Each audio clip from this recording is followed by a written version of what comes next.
Temple run अपने time के सबसे एडिक्टिव मोबाइल गेम्स में से एक। क्लासरूम, मेट्रो या कॉलेज कैंटीन में हर जगह एक ही सीन था। लोग भाग रहे थे, कॉइन उठा रहे थे और डेमोन से बच रहे थे।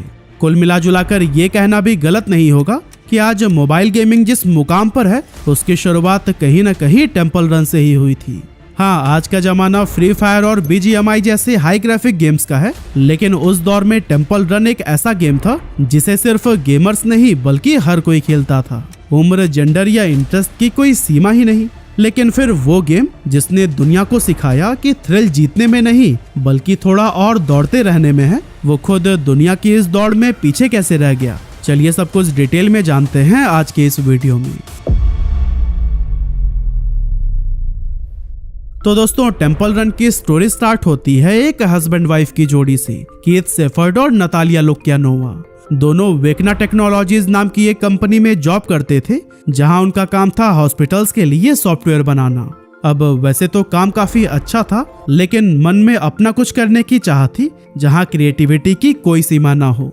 लेकिन क्या करें और कैसे शुरू करें, इसका उन्हें कोई आइडिया नहीं था। अब कीथ बचपन से ही गेम डेवलप करने के शौकीन थे, इसीलिए आज भी वो इस काम को अपने साइड हॉबी की तरह करते थे। साथ ही वो एप्पल मोबाइल फोन्स के भी इतने बड़े दीवाने थे कि नया आईफोन लॉन्च होते ही वो सबसे पहले लाइन में नजर आते थे। अब 2008 में जब एप्पल ने अनाउंस किया कि वो जल्दी ऐप स्टोर लॉन्च करने वाले हैं, तो यही पल कीथ की जिंदगी का टर्निंग पॉइंट बन गया। उन्होंने सोचा कि क्यों ना नौकरी छोड़कर ऐप स्टोर के लिए गेम्स बनाए जाएं। इसी सोच के साथ कीथ और नतालिया ने 2008 में अपना पहला प्रोजेक्ट शुरू किया, जो था एक वर्ड पजल गेम बनाने का, और इस गेम का नाम रखा गया इमांगी। और दोस्तों, गेम बनाने का ये सफर इतना खास रहा कि बाद में उन्होंने अपनी कंपनी का नाम भी यही रख दिया, इमांगी स्टूडियोज। पहले ही महीने में उनके गेम ने करीब $5000 की कमाई की, जो कि उनके एक्सपेक्टेशन से कहीं ज्यादा थी। इस सक्सेस ने दोनों को काफी कॉन्फिडेंस दिया और उन्होंने सोचा कि अगर हमारा ये सिंपल सा गेम इतना अच्छा परफॉर्म कर सकता है, तो जब हम कुछ नया और एडवांस करेंगे तब तो कुछ बड़ा किया जा सकता है। इसी सोच के साथ ही उन्होंने कई सारे वर्ड गेम्स बनाए, क्योंकि उन्हें उम्मीद थी कि इनमें से कुछ तो जरूर हिट होंगे। लेकिन नतीजा बिल्कुल उल्टा हुआ, क्योंकि ये सारे ही गेम्स मार्केट में गुमनाम होकर रह गए। लेकिन इसके बावजूद दोनों ने हार नहीं मानी। उन्होंने डिसाइड किया कि अब कुछ बड़ा करना है और इस क्रिसमस तक बच्चों के लिए 3D racing game little red sled बनाना है। गेम का कॉन्सेप्ट बिल्कुल सिंपल था कि एक कार्टून किड बर्फीले पहाड़ों पर रेस करता है, हवा में उड़ता है और मुश्किलों से बचते हुए फिनिश लाइन तक पहुंचता है। देखने में ये गेम बहुत ही अट्रैक्टिव और स्मूथ था। कीथ और नतालिया का प्लान था कि वो इस गेम को 3 महीने में पूरा करके क्रिसमस सीजन में लॉन्च कर देंगे। लेकिन यह प्रोजेक्ट खींचते खींचते करीब 6 महीने में जाकर पूरा हुआ, और तब तक क्रिसमस को गए हुए काफी टाइम हो चुका था। यानी कि वो परफेक्ट टाइमिंग निकल चुकी थी जिसके लिए ये गेम बनाने का प्लान किया गया था। इसी वजह से फाउंडर्स को भी काफी नुकसान हुआ और उन्होंने डिसाइड किया कि आज के बाद वो कभी भी सीजनल गेम्स नहीं बनाएंगे। इसके बाद साल 2009 में उन्होंने लॉन्च किया हार्बर मास्टर। अब वैसे तो ये एक छोटा प्रोजेक्ट था, लेकिन इसका रिजल्ट बहुत बड़ा मिला, क्योंकि हार्बर मास्टर उनका पहला ऐसा गेम था जिसने सिर्फ 1 साल में ही $1 लाख से ज्यादा की कमाई की थी। और दोस्तों, इस सक्सेस को देखकर कीथ और नतालिया को पहली बार लगा कि वो सच में अपने दम पर कुछ बड़ा कर सकते हैं, क्योंकि अब उनकी छोटी सी कंपनी इमांगी स्टूडियोज सिर्फ एक पैशन प्रोजेक्ट नहीं बल्कि एक उभरता हुआ नाम बन रही थी। लेकिन दोस्तों, ये कपल्स जानते थे कि अगर उन्हें आगे बढ़ना है तो सिर्फ अच्छा गेम प्ले ही काफी नहीं होगा, बल्कि इसे देखने में भी उतना ही एंगेजिंग और पॉलिश्ड बनाना होगा। यही सोचकर उन्होंने एक टैलेंटेड आर्टिस्ट किरिल चांगो को हायर कर लिया, जिसके बाद से उनकी टीम 2 से 3 लोगों की हो गई। आगे आने वाले टाइम में तीनों ने मिलकर मैक्स एडवेंचर नाम के एक गेम पर काम करना शुरू किया, जिसमें काफी पैसा इन्वेस्ट किया गया था। Hi, I'm Natalia from Imangi Studios and I'm gonna show off our upcoming game Max Adventure. इसके विजुअल्स भी बहुत अच्छे बनाए गए थे, जो कि बच्चों के लिए काफी अट्रैक्टिव थे। लेकिन प्रॉब्लम ये थी कि इसका गेम प्ले बहुत कॉम्प्लेक्स था, जिसकी वजह से प्लेयर्स गेम को एंजॉय नहीं कर पाते थे। यहाँ तक कि कुछ को तो समझ ही नहीं आता था कि आखिर इसे खेलना कैसे है। इसीलिए ज्यादातर प्लेयर्स फ्रस्ट्रेटेड होकर क्विट कर देते थे। लेकिन दोस्तों, वो कहते हैं ना कि कभी कभी आपका फेलियर ही आपके लाइफ का सबसे बड़ा टर्निंग पॉइंट बन जाता है, और यही बात कीथ और नतालिया के साथ भी हुई। उन्होंने तय किया कि आगे कोई भी गेम बनाने से पहले वो ये समझेंगे कि आखिर इस गेम में कहां-कहां गलतियां हुई हैं और आगे क्या बेहतर किया जा सकता है। उसी दौरान उन्होंने एक इंटरेस्टिंग बात नोटिस की कि मैक्स एडवेंचर में जब कैरेक्टर कॉइन कलेक्ट करता है तो वो मोमेंट बहुत ही सेटिस्फाइंग लगता है। और दोस्तों बस यही वो पल था जब उन्हें अपने अगले गेम का कॉन्सेप्ट मिल गया था। जी हाँ, हम बात कर रहे हैं टेम्पल रन की, जो कि दुनिया के सबसे एडिक्टिव मोबाइल गेम्स में से एक साबित हुआ। लेकिन टेम्पल रन का कॉन्सेप्ट जितना आसान दिख रहा था, उसे बनाना उतना ही ज्यादा मुश्किल था और उसे लेकर टीम में कई तरह के कॉन्फ्लिक्ट भी शुरू हो गए थे। एक्चुअली मैक्स एडवेंचर गेम के फेलियर के बाद उन्होंने ठान लिया था कि अगला गेम सिंपल और स्ट्रेट फॉरवर्ड होगा, जिसे कोई भी बिना इंस्ट्रक्शन के भी खेल सके। अब इमांगी स्टूडियोज की टीम हर गेम की शुरुआत एक प्रोटोटाइप से करती थी, मतलब बिना फैंसी ग्राफिक्स या फाइनल आर्ट के। शुरुआत में बस एक बेसिक स्क्रीन बनाया गया जिसमें कुछ सिंपल शेप्स और एक कैरेक्टर था जो बस आगे दौड़ता रहता था। इस प्रोटोटाइप को जब किरिल ने देखा तो एक ऐसा आइडिया दिया जिसने इमांगी की किस्मत ही पलट दी। उन्होंने कहा कि क्यों ना इसे एक टेम्पल में सेट करें जिसमें पुराने नक्काशी और चारों तरफ एक डरावना जंगल वाला वाइब हो। कीथ शेफर्ड को भी ये कॉन्सेप्ट तुरंत पसंद आ गया, लेकिन एक सवाल अब भी बाकी था कि ये कैरेक्टर आखिर भाग क्यों रहा है।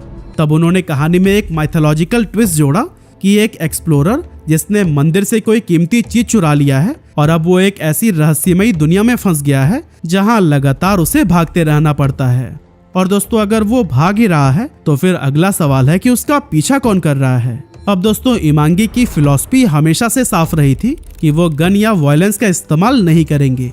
इसीलिए चोर पुलिस न खेलते हुए उन्होंने डिसाइड किया कि टेम्पल से उस चीज को चुराने के बाद प्लेयर के पीछे एक पत्थर लुढ़कता हुआ आएगा और ये पत्थर इतना विशाल होगा कि प्लेयर के पास मुकाबला करने का ऑप्शन ही ना रहे, बस जान बचाकर भागते जाओ। लेकिन फिर इमांगी स्टूडियोज की टीम ने सोचा कि अगर खतरा कुछ और थोड़ा सा भयानक हो जाए तो गेम और भी मजेदार हो सकता है। और तभी किरिल ने उस पत्थर की जगह डेविल मंकी को लाने का आइडिया दिया। इसके बाद उन्होंने मंकी की डिजाइनिंग करनी शुरू कर दी और एक ऐसा इमेज बनाया जिसमें उसका चेहरा काफी ज्यादा हॉन्टेड दिखाई दे रहा था, आंखें ग्लो करती हुई और हर हरकत में एक अजीब सा डर। ये एक ऐसा क्रिएचर था जिसे देखकर कोई भी दोबारा पीछे ना मुड़ सके। लेकिन दोस्तों इस कैरेक्टर को लेकर भी टीम में डिबेट शुरू हो गए थे। असल में नतालिया को ये मंकी बहुत भयानक लगा। उन्हें शक था कि लोग डरकर कहीं गेम ही ना छोड़ दें। इवन कीथ को भी ये मंकी कुछ खास पसंद नहीं आया, क्योंकि उनका मेन मकसद था कि प्लेयर सिर्फ टेंशन महसूस करे, डरे नहीं। लेकिन दोस्तों किरिल ने तो ठान रखा था कि गेम में यही कैरेक्टर ही रहेगा, क्योंकि उन्हें लगता था कि खेल जितना डरावना होगा उतना ही मजा आएगा। आखिरकार लंबे डिबेट के बाद डेविल मंकी के साथ में ही गेम को 4 अगस्त 2011 के दिन ऐप स्टोर पर लॉन्च कर दिया गया, जिसका प्राइस था 99 सेंट्स। शुरुआत में टेम्पल रन को लोगों ने खूब पसंद किया। चार्ट पर भी ये तेजी से चढ़ा, भर भर कर पॉजिटिव रिव्यूज आने लगे और डाउनलोड्स की संख्या भी तेजी से इंक्रीज हुई। लेकिन फिर कुछ ही हफ्तों में कहानी पूरी तरह से पलट गई, क्योंकि अब डाउनलोड्स धीरे धीरे कम होने लगे थे, साथ ही गेम्स की पॉपुलैरिटी भी नीचे गिरने लगी। और दोस्तों मोबाइल गेमिंग की दुनिया में इसे डेथ स्पाइरल कहते हैं, जहां एक बार गेम नीचे जाना शुरू कर दे तो उसे वापस ऊपर लाना लगभग नामुमकिन हो जाता है। इमांगी के टीम के लिए ये एक बहुत मुश्किल समय था। कीथ और नतालिया किसी भी तरह से इस गेम को डेड होने से बचाना चाहते थे, इसीलिए उन्होंने मिलकर एक बड़ा फैसला लिया और लॉन्च के 4 महीने बाद ही यानी दिसंबर 2011 में 99 सेंट्स को भी हटाकर इस गेम को कम्प्लीटली फ्री कर दिया। लेकिन दोस्तों कीथ और नतालिया को बिल्स भरने थे और स्टूडियो भी चलाना था। ऐसे में उन्होंने ऐप में एड्स लगाने का फैसला किया ताकि बेसिक रेवेन्यू बनी रहे। और फिर यहीं से कहानी ने फिर से करवट ले ली, क्योंकि फ्री वर्जन आते ही डाउनलोड्स ऐसे बढ़े जैसे मानो बाढ़ आ गई हो।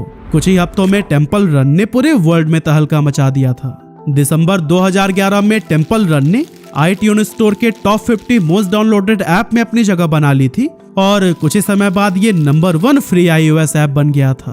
अब आप शायद यह सोच रहे होंगे कि हम अभी तक एंड्रॉइड की बात क्यों नहीं कर रहे हैं। तो दोस्तों आपको बताते चलें कि शुरू में ये गेम सिर्फ iOS के लिए ही लॉन्च किया गया था, इसीलिए आईफोन यूजर्स के बीच इसने अपनी एक यूनिक पहचान बना ली थी।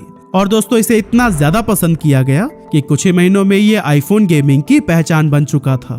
इसकी बढ़ती पॉपुलैरिटी को देखते हुए डेवलपर्स ने इसे दूसरे प्लेटफॉर्म्स पर भी लाने का फैसला किया, जिसके बाद 27 मार्च 2012 को इसका एंड्रॉयड वर्जन भी रिलीज हुआ और इस एंड्रॉयड वर्जन को सिर्फ 3 दिन के अंदर 1 मिलियन से भी ज्यादा बार डाउनलोड किया गया था। और दोस्तों यहीं से टेम्पल रन का ग्लोबल जर्नी भी शुरू हो गया। शुरुआत में जो सिर्फ आईफोन यूजर्स का फेवरेट गेम था, वो एंड्रॉयड पर आने के बाद से लगभग हर स्मार्टफोन में ही दिखाई देने लगा। चाहे कॉलेज हो या फिर ऑफिस जाने वाले लोग, सबका एक ही टाइम पास बन गया था टेम्पल रन। सोशल मीडिया पर भी हर कोई अपने हाई स्कोर का स्क्रीनशॉट डाल रहा था। यूट्यूब पर इसके गेम प्ले वीडियोस वायरल होने लगे थे। यहाँ तक कि कई सारे सेलिब्रिटीज भी इसके दीवाने बन चुके थे। और दोस्तों इसी दीवानगी की वजह से 1 साल पूरे होते होते यानी अगस्त 2012 तक टेम्पल रन का क्रेज इतना ज्यादा बढ़ गया था कि ऐप ने 100 मिलियन से भी ज्यादा डाउनलोड्स पूरे कर लिए थे। कुल मिलाकर दुनिया भर में प्लेयर्स ने 10 अरब से ज्यादा बार इस गेम के सेशंस खेले थे। यानी अगर सारे गेम प्ले टाइम को जोड़ दें तो लोग 54,000 साल तक का टेम्पल रन खेल चुके थे। टेम्पल रन अब तक एक ग्लोबल सेंसेशन बन चुका था। ऐसे में भला हॉलीवुड का ध्यान उसकी तरफ कैसे न जाता। इसीलिए 2012 में डिज्नी ने इमांगी के साथ हाथ मिलाया और दोनों ने मिलकर बनाया टेम्पल रन ब्रेव, जो पिक्सर की फिल्म ब्रेव पर आधारित था। इसमें गेम प्ले तो वही था, लेकिन विजुअल्स और थीम में डिज्नी का मैजिक साफ झलक रहा था। अगले ही साल 2013 में इसका एक और वर्जन भी लॉन्च हुआ, टेम्पल रन ओजी, जो कि डिज्नी की film OG the great and powerful से इंस्पायर्ड था। ये वर्जन पहले से भी ज्यादा कलरफुल, सिनेमेटिक और एडवेंचरस था, जिसको खेलते हुए लोगों को ऐसा लगता था जैसे वो किसी फिल्म का हिस्सा बन गए हों। इसी साल ही कंपनी ने टेम्पल रन 2 भी लॉन्च किया, जो कि ओरिजिनल गेम का सिक्वल था, लेकिन इसमें हर चीज को बड़ा, बेहतर और ज्यादा थ्रिलिंग बनाया गया था। यही वजह थी कि लॉन्च के सिर्फ 2 हफ्ते बाद इसने 50 मिलियन डाउनलोड्स के साथ में ऐप स्टोर के सारे रिकॉर्ड्स तोड़ दिए थे। टेम्पल रन 2 में कंपनी ने एक बेहद खास कैरेक्टर इंट्रोड्यूस किया था उसेन बोल्ट का। वही उसेन बोल्ट जो रियल लाइफ में भी दुनिया के सबसे तेज रनर माने जाते हैं। इंटरेस्टिंग बात तो यह थी कि बोल्ट ओलंपिक रेस से पहले खुद को काम रखने के लिए टेम्पल रन खेला करते थे। अब जब इमांगी को ये बात पता चली तो उन्होंने तुरंत ही उन्हें गेम में आने का ऑफर दे दिया। और बस फिर क्या था, रियल लाइफ के फास्टेस्ट मैन ऑन अर्थ अब गेम के अंदर भी द फास्टेस्ट कैरेक्टर बन गए। ये कोलैबोरेशन इतना पॉपुलर हुआ कि प्लेयर्स को ऐसा लगने लगा कि मानो वो खुद उसेन बोल्ट की स्पीड से दौड़ रहे हों। लेकिन दोस्तों वो कहते हैं ना कि हर ऊंचाई के बाद से ढलान शुरू होता है। टेम्पल रन भी अब तेजी से उसी ढलान की तरफ बढ़ने लगा था, क्योंकि धीरे धीरे ये गेम अपनी ही रिपीटेशन में फंसने लगा। हर बार सेम ही लूप चल रहा था, रन, टर्न, जंप, डाई और फिर से रन। ऐसे में टेम्पल रन 2 दिखने में जरूर बेहतर था, लेकिन कोर गेम प्ले वही था, एक ऐसी दौड़ जो कभी खत्म नहीं होती। इसीलिए प्लेयर्स अब इससे धीरे धीरे बोर होने लगे थे। उन्हें अब ज्यादा मिशंस चाहिए थे जो कि और भी ज्यादा थ्रिल लेकर आए, लेकिन इमांगी चाहता था कि वो गेम की सिंप्लिसिटी बनाए रखे। और दोस्तों इसी डिमांड को ही नोटिस की उसके competitor SYBU games and kilo ने। उन्होंने 2012 में लॉन्च किया सबवे सर्फर्स। पहले नजर में ये भी वही टेम्पल रन के जैसा ही एंडलेस रनिंग गेम लग रहा था, बस भागते जाओ और ऑब्स्टिकल से बचते जाओ। लेकिन फर्क बहुत बड़ा था। सबवे सर्फर्स ज्यादा तेज, कलरफुल और ज्यादा अलाइव था। हर कैरेक्टर की अपनी पर्सनालिटी थी, हर रन में एक अलग एनर्जी थी, एक अलग वाइब थी, जो कि टेम्पल रन में अब खो चुकी थी। जंगल के अंधेरे के जगह अब चमकते हुए सबवेज थे, हॉवर बोर्ड्स पर दौड़ते बच्चे और बैकग्राउंड में बजता कूल हिप हॉप म्यूजिक लोगों को ज्यादा पसंद आने लगा। और सबसे कमाल की बात तो ये थी कि सबवे सर्फर्स हर महीने ही अपडेट होता था। हर बार एक नए वर्ल्ड टूर का अपडेट आता था, जिसमें प्लेयर्स को पेरिस, टोक्यो और काहिरा जैसे शहर के नए विजुअल्स और कैरेक्टर मिल रहे थे। जबकि इमांगी स्टूडियोज हमेशा 10 से 12 डेवलपर्स की एक छोटी सी टीम रही। असल में कीथ और नतालिया खुद चाहते थे कि उनकी टीम छोटी ही रहे, ताकि टीम में क्रिएटिविटी जिंदा रह सके। लेकिन इसका एक बड़ा नुकसान ये हुआ कि उनकी ये टीम इतने बड़े स्केल पर जल्दी जल्दी अपडेट्स नहीं ला सकी, जिसका असर ये हुआ कि 2012 में जहां टेम्पल रन टॉप पर था, 2018 आते आते सबवे सर्फर्स दुनिया का सबसे ज्यादा डाउनलोड किया जाने वाला मोबाइल गेम बन गया। लेकिन दोस्तों टैंपल रन के डाउनफॉल का इकलौता रीजन हम सबवे सर्फर्स को नहीं मान सकते, क्योंकि 2015 के बाद ऐप स्टोर अनगिनत रनर गेम से भर चुका था, जैसे कि minion rush, sonic dash, agent dash और रनिंग फ्रेड जैसे कई सारे। और इन सब की थीम कहीं ना कहीं टेम्पल रन से ही मिलती जुलती थी। हालांकि टेम्पल रन 2 के बाद इमांगी ने नए रास्ते आजमाने की कोशिश करी और 2014 में उन्होंने सैमसंग गियर के लिए टेम्पल रन VR लॉन्च किया। ये टेम्पल रन का वर्चुअल रियलिटी वर्जन था जिसमें खिलाड़ी खुद फर्स्ट पर्सन व्यू में दौड़ते हुए टेम्पल के अंदर का थ्रिल महसूस कर सकता था। लेकिन ये वर्जन भी ज्यादा हिट नहीं हो पाया क्योंकि उस समय VR डिवाइसेस आम लोगों में उतने पॉपुलर नहीं थे। इसके बाद नवंबर 2016 में टेम्पल रन ट्रेजर हंटर्स और 2021 में टेम्पल रन पजल एडवेंचर नाम से पजल गेम्स लॉन्च किए गए, लेकिन इस बार भी फैंस ने कोई खास इंटरेस्ट नहीं दिखाया। वहीं दूसरी ओर टेम्पल रन के इतने सारे कॉपीड वर्जन भी मार्केट में आ चुके थे कि उसकी ओरिजिनलिटी और यूनिकनेस धीरे धीरे खत्म होती चली गई। कंपनी ने बहुत अलग अलग तरह से कोशिश की, लेकिन जिसने इस गेम को एक बार अपने फोन से अनइंस्टॉल कर दिया फिर दोबारा इसकी तरफ वापस नहीं लौटा। अब दोस्तों, इमांगी स्टूडियोज ने वादा किया है कि वो जल्द ही टेम्पल रन 3 लेकर आएंगे जो पहले से ज्यादा मजेदार और रोमांचक होगा। लेकिन सच्चाई ये है कि ना तो इसकी रिलीज डेट पता है और न ही ये पक्का है कि वो फिर से वैसा ही जादू दोहरा पाएगा या नहीं। टेम्पल रन 1 और 2 आज भी ऐप स्टोर और प्ले स्टोर पर अवेलेबल हैं, पर उनका चार्म अब पूरी तरह से खत्म हो चुका है क्योंकि प्लेयर्स का ध्यान अब first person shooters, action adventures और रोल प्लेइंग गेम्स की तरफ जा चुका है। फिर भी टेम्पल रन सिर्फ एक गेम नहीं था, वो एक एहसास था जिसने दुनिया को सिखाया कि थ्रिल जीतने में नहीं बल्कि थोड़ा और दौड़ते रहने में है। लेकिन इत्तेफाक तो देखिए कि खुद वही गेम दुनिया की इस दौड़ में पीछे रह गया। वैसे टेम्पल रन से आपकी क्या यादें जुड़ी हैं, हमें कमेंट करके जरूर बताइएगा।